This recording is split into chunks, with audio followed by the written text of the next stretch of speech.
Hey, what's up? It's Jim, and today I'm going to talk about weapons. Now, this is the latest film from Zach Krager. I saw Barbarian, I never put out a review, sorry about that. This is very much a horror movie set in suburbia about people in suburbia, but it is not, I would say, really saying much about suburbia.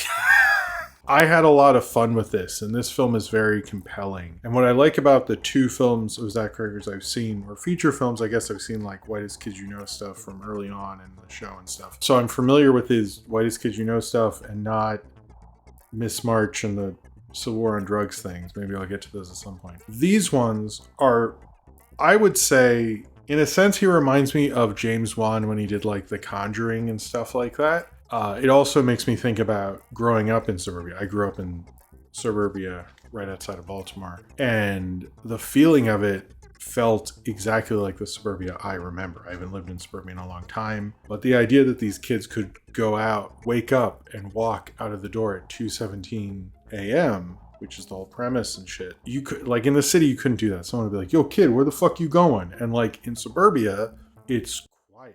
Like anytime after I moved to New York, I went back to my parents' house in suburbia, and I'd come home late from a party. It was scary because it was quiet as fuck. Like it was very quiet, and it used to freak me out. Actually, I thought it was kind of neat after a certain point, but the first time it hits you, and because everyone's in bed.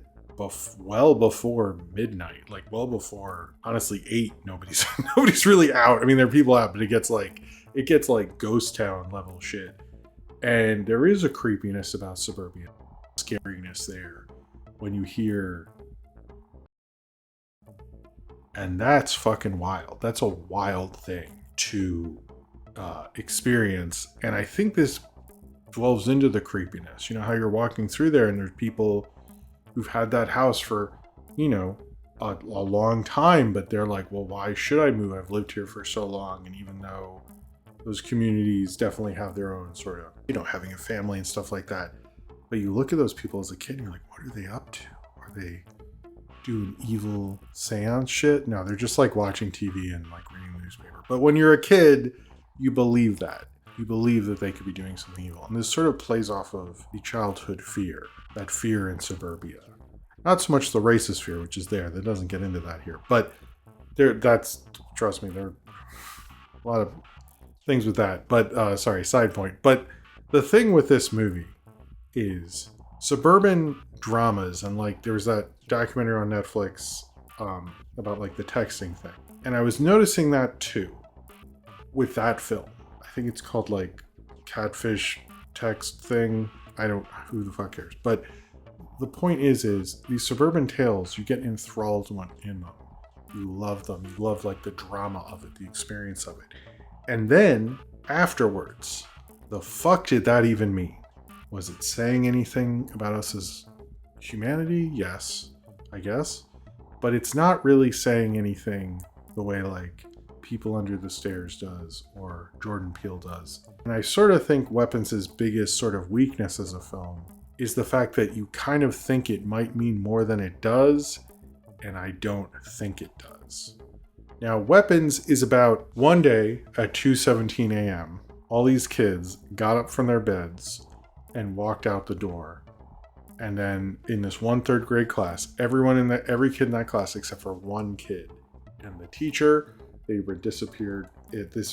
Film takes place after this. They vanished for a month, and then you see this drama from various different perspectives. The teacher, this parent played by Josh Brolin, Alden Ulrich, solo guy as a cop, this junkie guy who I've never seen that actor before, but he was pretty good.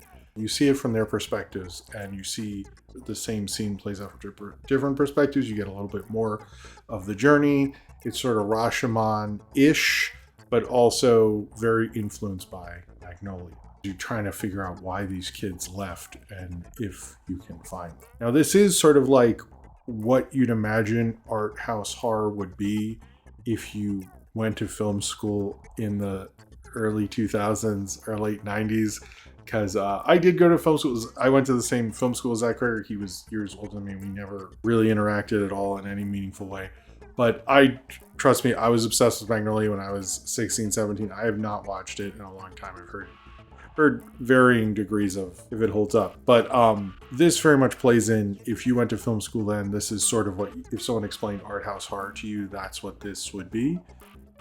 Which I kind of like that about it. I think there's certain things about how this film was made that is really interesting and fun to watch, and it's sort of like the late 90s, 2000s film school thing mixed with horror. It's fun for me. I haven't gotten, maybe if I see someone do a Run Lola Run horror movie thing and a different late 90s thing, I might get sick of it. But right now I like it. I do think Suburbia, the quietness of Suburbia, look, Halloween did it best and was able to launch a million slashers because of that. And Suburbia is the perfect setup for a horror movie because of that quietness, because of that spookiness, because everyone's in their house and won't leave. I did feel like afterwards when people were like, oh, is it supposed to say something about school shootings? I don't really think so. And I'm not going to get into the spoilers of it, but as the film plays out, it's very obvious that is not what it's about. Now, it can be like people said how children are used to weaponize all these things, but I don't see that when I've seen the film in total. I do think it's like, I'm not upset at James Wan for making films like The Conjuring, Malignant, stuff like that, because they're fun and ridiculous. I think with Zach Cregger, we sort of thought there was some deeper shit going on, and I don't know if that's true. I think he's more of a stylist, and that's fine. It was really good in that. I think when I look at it that way, it works. There's certain parts that I'm like, it felt like it connected as a style exercise and as, a compelling drama, but acting like this is People Under the Stairs or Get Out or, talking about the evils of Suburbia, because Suburbia has a lot of evils in it. It was set up so white people didn't have to live in the cities with black people. Or at least that's the Suburbia I got to grow up in. But like that's not an exaggeration. But like the whole idea of it is not, ecologically okay. Like the idea of setting up these things, put the American economy in a certain path. There's like a certain unnaturalness to it, even though it feels natural to me because I grew up in it. It shouldn't exist to the way it is. This film doesn't examine any of that. And there's plenty of, Poltergeist is like honestly really the more honest film about suburbia. But we don't get it. This film doesn't do that. But I do think we kind of felt like, because these films feel so real and there's so much drama and emotion in it, it feels like it's there, but it's not. But I'm almost like coming around where I'm like, yeah, but like I'm not mad at James Wan for that. Why should I be mad at Zach Cregger and denote this one? Because I think it works within that. I do think this one, Barbarian, you're not thinking that. Weapons, because of how politicized children are, and disappearing kids represent so many different fucking evil things. I totally get why people think, oh, does this mean this and all that stuff. I understand that, and that's a very logical, sadly illogical place to go. But I do think this is more like, I don't know if Magnolia fully works overall if I see it again, but like it feels interesting. It feels interesting to see Suburbia where, it starts off in a very gossipy way, where it's this little girl talking about the drama in her suburban neighborhood, how these kids disappeared, and she's whispering, she's like telling you, and then, you'll hear another kid at lunch say like, oh yeah, those kids were fucking weird. I don't know. But I think it works within that. And I think that's the interestingness of Suburbia. This is very much the ethos and the culture and everything with Suburbia is in this movie. I like Julia Garner. Again, I noticed another member of the cast of Fantastic Four in a ensemble movie. Budget's a lot smaller than Fantastic Four. It's a lot better in the other thing. I like her as an actress. I don't think I've gotten to talk about her much on this channel, but I think she was really good in this and very interesting. I think Josh Brolin gets a little underrated as an actor. I think he's really, really commanding and scary and very much can get into that right wing almost thing. And like, I really found him, that's a harder role because you can like hate that fucking guy, but you also have to follow him. And he was good at being like, he's good at being likably hateable, both Thanos in this and, but also Julia Garner, I think it's like, she trusts people, she's a mess.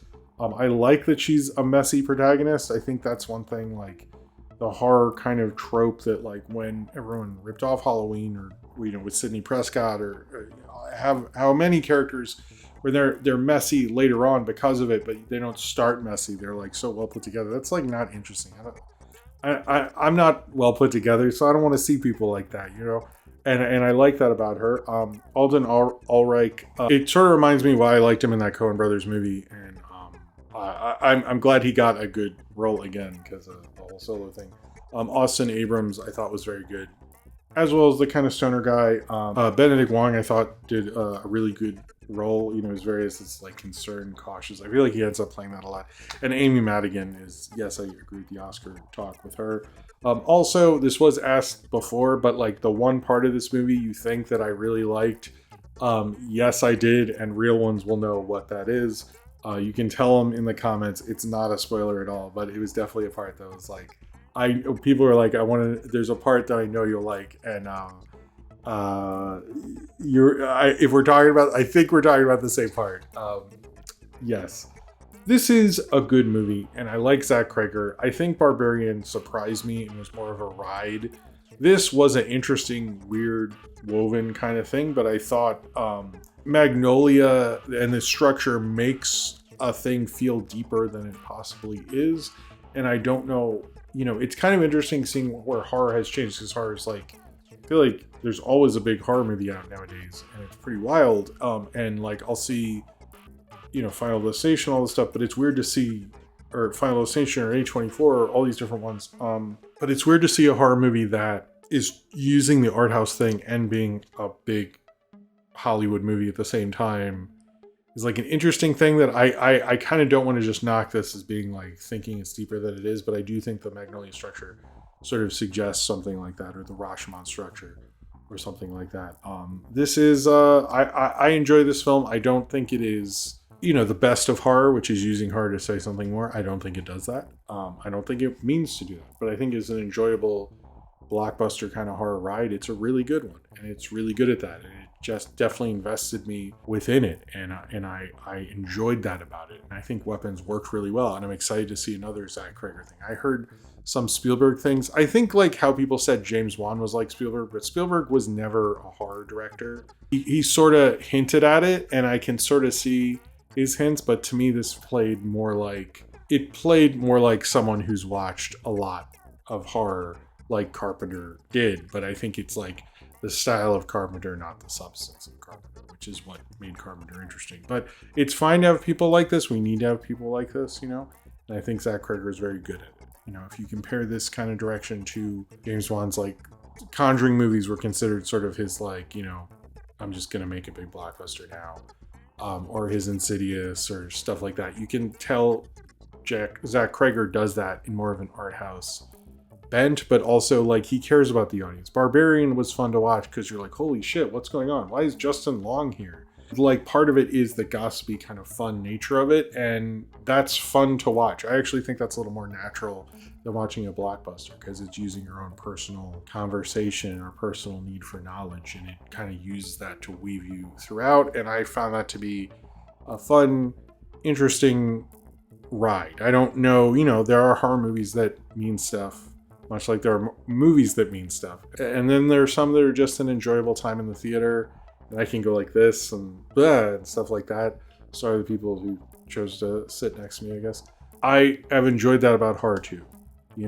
Halloween might have been the great movie because of all the influence it had, but I think Friday the 13th was always a roller coaster ride, and that was what's fun about it. And I think horror always has a place for that.